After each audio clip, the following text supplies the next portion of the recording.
You're listening to The Voice of Russia in London. I'm James Reinl, and we're taking a look at the ongoing bloodshed in Syria.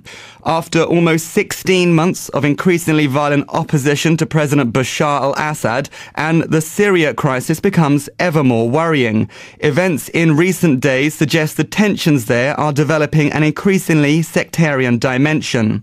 Reports suggest Sunni Muslims are travelling from Tunisia, Algeria and Kosovo to join their brethren in Syria. An obscure Islamist group, Jabhat al-Nusra li-Ahl al-Sham, claims responsibility for massive suicide bombings in Damascus, prompting fears of al-Qaeda involvement.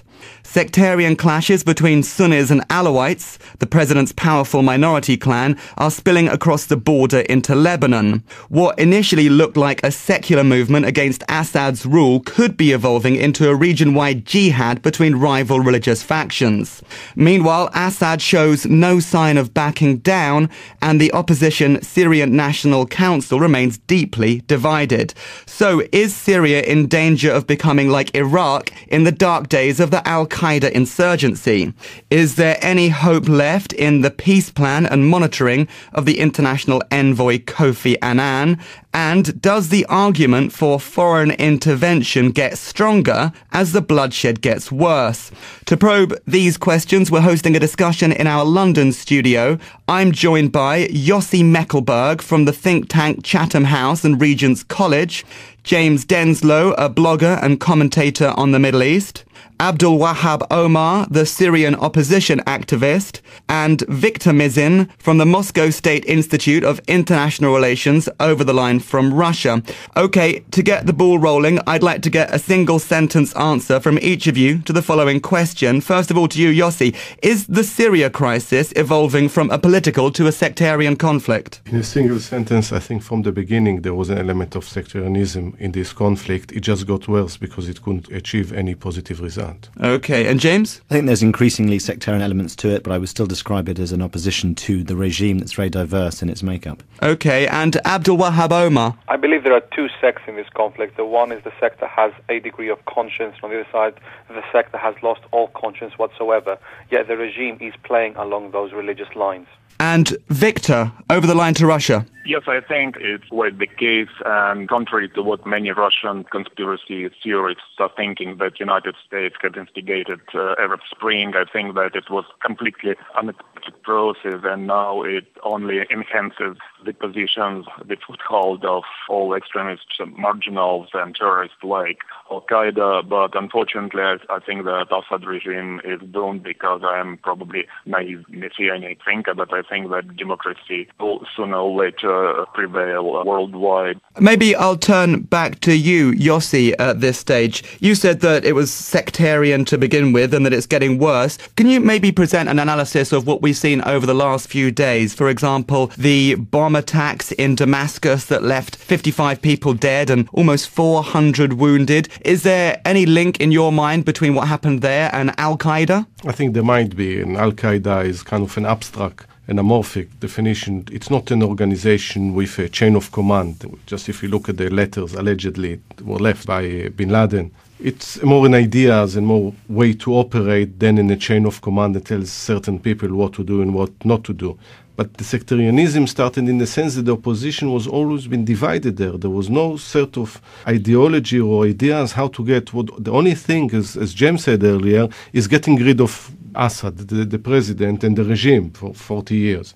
Taking it from there, as a result of the lack of any solution, the lack of involvement from the international community in a positive way, it opened the way in a way that Iraq opened the way to all sort of little group, bigger group, to do whatever they do, including the Islamists that are thriving on creating havoc. In the idea that if the worse it becomes, the better it's for them, because they will have more influence when the Assad regime eventually is removed. And carrying on there, what do you think about reports of Libyan and Tunisian fighters turning up and dying in Syria, and also this suggestion from Russia that Kosovo is becoming some kind of training camp for rebels? It's always a possibility. There is a lot of, in this kind of situation, we get a lot of information, and I think it has to be monitored and checked whether this is actually the situation. But as was the case in Iraq and in other places, as was the case in Bosnia, it would attract this kind of Islamist, other groups that come to support their brethren. Weapons will be supplied because they are available. And Syria, unfortunately, can become one of these breeding grounds to extremism. And the end result of it might be that these kind of groups will take eventually role in Syria, which was not the case at the beginning of this uprising. James, turning to you there, following on from what Yossi is saying, do you have any fears or concerns that Syria could be descending into an Iraq-style insurgency? Well, we're a long way away from the situation in Iraq. Iraq suffers from an endemic problem of terrorism, car bombs, suicide bombs on a weekly basis. We simply don't report it anymore because it's so common. Seeing a similar thing in Damascus, of course, is big news, and I think a big event, a big signpost towards what could potentially be the situation there in future. Bear in mind, the conflict has only been going on for just over a year. That said, there have been suicide attacks, there have been car bombings in Damascus and in Syria before. There was the group Jund al-Sham that was blamed on a lot of terrorist attacks prior to the uprising. The very building that was attacked last week has been attacked in 2008 before. So there is a bit of blowback here as well. I think we should look at Syria's role with acquiescing to jihadists travelling into Iraq.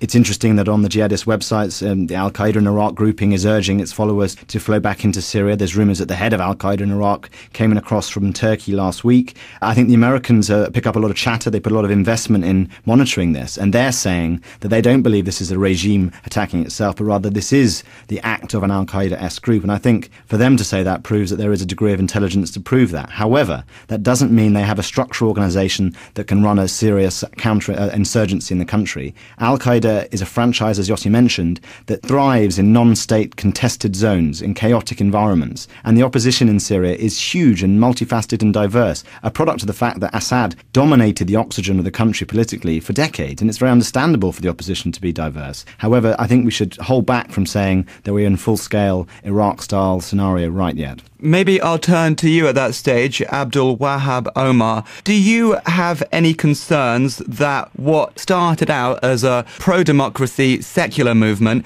is being mixed up with these other elements? Well, we have to realize that opportunists will always try to find fertile ground to spread their own propaganda and their own ideologies. Syria is no exception. Al-Qaeda, let's not forget, let's not blow things out of proportion, Al-Qaeda is present in most countries. Al-Qaeda is present here in the UK. Al-Qaeda is present in the United States of America. So, of course, there will be a presence in Syria as well, as it's a lot easier for the groups to be disguised. But let's not blow this thing out of proportion. We have a serious problem of reporting and finding out who is behind everything. We are all talking about this terrorist attack. Even this morning, we've got the news. BBC and the terrorist monitoring website site is actually reporting that Al-Nusra Front has made a public statement saying that it was not behind the suicide bombing attacks that happened in Damascus. And as the opposition has widely claimed, it is a different part of this equation. And who we claim to continue say, it is the Syrian regime. You don't have to look very far. We've got a regime that has been accused before. It has been accused by al-Maliki government for creating these terrorist groups and exporting them into Iraq, similarly within the Lebanese grounds. And we've got the slogans and the clues everywhere. Whenever a city, a school, a town, a village, a house is raided by Assad's thugs, they clearly spell it out on the walls by saying it's either Assad or we burn the country down. And if you want a more official statement, let's ask the Grand Mufti of Syria, who is directly appointed by the president, Mufti Hassoun, who made it very public in a sermon a few months back, saying Syria has the ability that if it gets threatened to mobilize jihadi suicide bombers any place, any time. You could not get a more official statement than the religious authority of Syria defending the regime by claiming that they can mobilize suicide bombers. Why are we surprised that we are seeing them targeting inside Damascus when the only people that can benefit from such attacks are the regime itself? Maybe I'll let you get in there, Viktor. I just want to throw something in, which is a comment from Russia's Deputy Foreign Minister, Gennady Gatilov. Now, he has, on the record, blamed last week's deadly Damascus bombings on Islamist extremists. extremist. He said, "For us, it is absolutely clear that terrorist groups are behind this, Al-Qaeda and those groups that work with Al-Qaeda." Another side of this is that Russia's UN ambassador Vitaly Churkin has warned the UN Security Council that Kosovo could be becoming a training center for rebels. What's your analysis of it? For Russia, even that some foreign policy guru has stated that we won't give you Syria, and it's quite understandable. Syria becoming the last stepping point of Russia in the entire Middle East and the only naval actually base in the region. But I think the underpinnings of the Russian positions are more philosophical. Russia, which is probably one of the last opponents of Westphalian system, is pretty much against any intervention under any pretext, be it humanitarian or responsibility to protect, and for the probably bearing in mind that it could be done against Russia, but of course it's unthinkable Russia still being a nuclear weapon state. But in Syria, it's a testing ground. Some people thought that Moscow had made some mistakes in Libya, having consented to certain United Nations Security Council resolutions, which in Moscow's view have been distorted by NATO, namely by France and Britain, and Russia is all against that. It could be repeated in this region. But many people who work for me, for example, they recently travel to Damascus and they're telling stories, how calm the life is in the capital. So personally, I would think that, understanding what kind of regime you had, probably it could be possible that in the ex-KGB manner, the regime itself could stage this kind of terrible terrorist assault. And once again, there are two schools. One school is saying that Assad still having this support inside, first of all, Alawite community and many others could remain in power. But still, I think that with all this international pressure and with all this bloodshed and some hundreds of lives who perished in this terrible civil war, I think that his days are counted. And once again, it would be probably one irritating factor, generally speaking, in overall Russian relationship with the West, when Moscow and the West espouses completely different opposing approaches to the problem. Given that your opinion isn't necessarily one of the mainstream that you find in Russia, do you support Moscow's decision to continue selling weapons to the Assad regime? Once again, I said that this remaining the last friend, so to say, or even ally, although Mr. Lavrov claimed that Assad is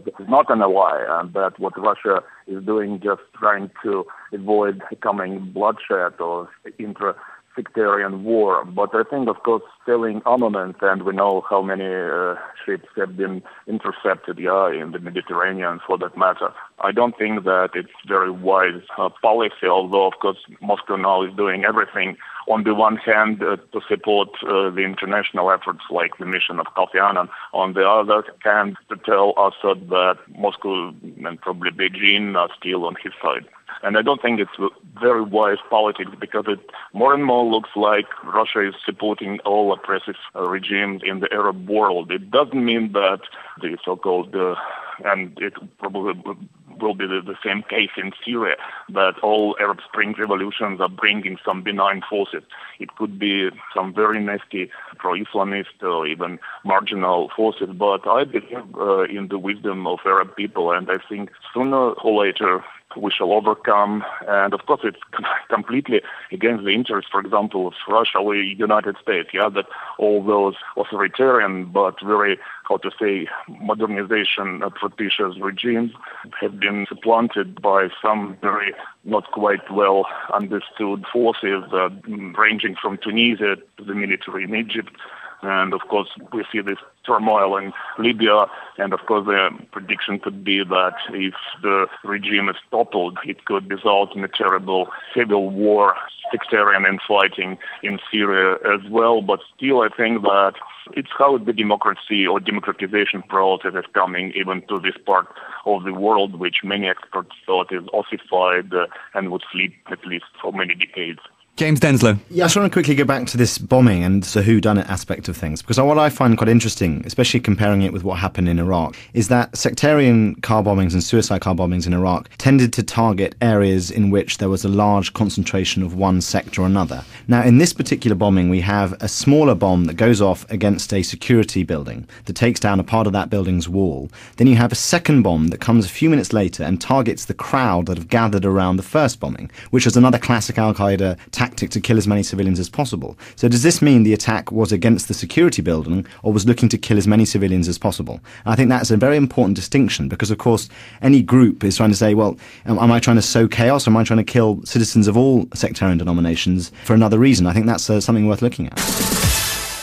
You're listening to The Voice of Russia in London. I'm James Reinl, and we're taking a look at the ongoing bloodshed in Syria. I'm joined by Yossi Mekelberg from the think tank Chatham House and Regent's College, James Denselow, a blogger and commentator on the Middle East, Abdul Wahab Omar, the Syrian opposition activist, and Viktor Mizin from the Moscow State Institute of International Relations. Yossi, I'd like to turn to you now and move the conversation on. We've had the arrival late in April of the first unarmed UN observers under the peace plan devised by the international envoy Kofi Annan. That was going to be the start of a group of 300 that is to be deployed in full by the end of May. But of course, we're still seeing violence. We're still seeing worse violence. Is there any reason to think there's any hope left in this peace plan? I don't think so. What do they observe? They observe more killing. There are 189 of them right now. There will be 300 at most there. If they don't have an authority, they don't have any mandate from the United Nations to do something beyond it, and 300, of course, can't do that. What the policies are going to lead to? The reality is there are between 11 to 12,000 people killed already in the last 14 months, since March last year.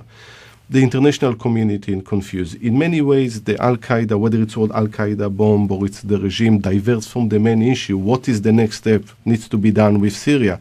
How this regime should probably come to an end and replace with something which serves the Syrian people.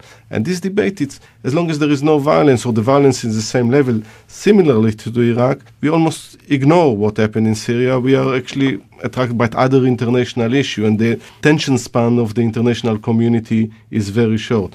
If the Annan plan is about to reform the Assad regime, I don't believe this regime can be reformed. Is it about bringing more human rights to Syria? I think it's almost laughable.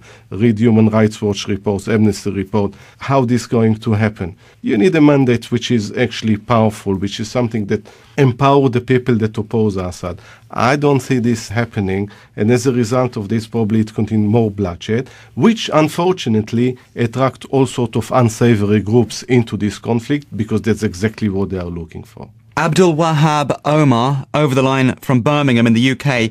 Do you agree with what Yossi says about the Annan plan? It's potentially doomed, and what do you advocate for? Let's take the individual points. Number one, we said potentially sending 300 observers into the country. Now, if we draw a parallel, we mentioned the Kosovo example earlier. In Kosovo, back in the late 80s, we sent 2,000 observers in a country of 2 million people. Syria is a country of 22 or 23 million people. So I struggle to understand how the mathematics was done over there and how can 300 observers potentially do anything other than become first-class spectators in a death show. Secondly, we heard General Mood say a few days ago that the success of this plan depends highly on the goodwill of the regime. That is a laughable statement. What goodwill do we expect from a regime that has so far killed so many thousands of people and continues to do on a daily basis? These observers are becoming mere spectators. What Syria needs is peace enforcers and not peace observers, because there is no peace to actually observe happening right now. This plan, sadly, is bound to face the same fate as that of the Arab League. It's just the case that the international community is using it as an excuse to prolong what is happening, because they do not have the will right now to up the ante to the next level, which is actually face Assad with the only language that he understands. The only language that he understands so far, and he has put upon his people, is the language of force. The international community right now does not have the appetite.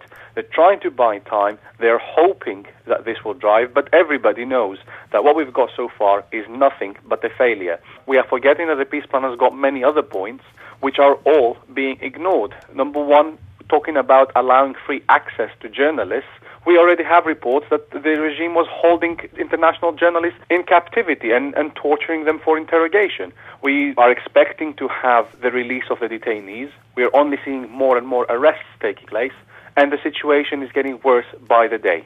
Can I stick with you for a moment, Abdul Wahab Omar? I want to ask you another question, which is, what is the alternative? I'm wondering what your relationship is with the Syrian National Council and your observations on what is quite a fractured association of very many different groups that I noticed this week are not going to be taking part in an Arab League meeting in Cairo. Can you give me your analysis of what's happening there? The international community keeps on using this phrase of division. The entire spectrum of the opposition is united in one aspect, and that is the toppling of the Assad regime. In any revolution in history throughout the world, there always tends to be one tactic. They don't sit and agree on their ideologies, who are the leftists, who are the right wing, who are in the middle. Nobody cares about that. The international community is trying to expose these differences and try to create more division. These people, the vast majority of them, only till about a year and a half ago, were professionals in their own field. Burhan Ghaliun was an academic. Other members were doctors, journalists, etc. Somehow now, because there has been a need, they've been put on the limelight, and everybody expects them to all sing on the same tune. How can we expect that? We've got professional politicians here in this country and in the international community. In fact, we cannot get 15 members of the Security Council to agree on a single resolution, yet we expect the hundreds of members of the opposition in Syria to all agree on an entire future for the country with its constitution and every single detail. Of course there are disagreements, but they all agree on one point. We must overthrow Assad.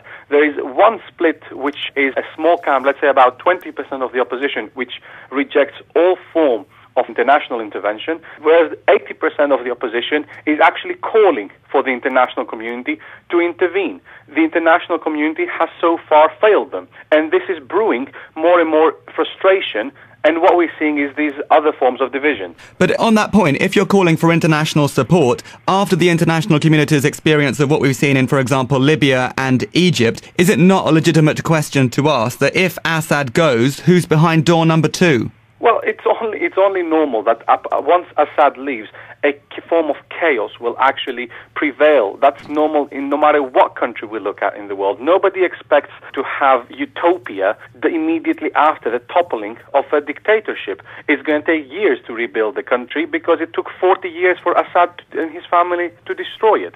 Now, the key question over here is, let the people of Syria decide who's going to run the country after that. We have to get rid of Assad. We go to the polls, and the people of Syria will decide who runs the country. If the people of Syria decide to vote for a man with a big beard, let it be so. They have chosen it. If the people of Syria decide to go for a secular government, let it be so. That's what they have decided. We have the responsibility to protect the civilians.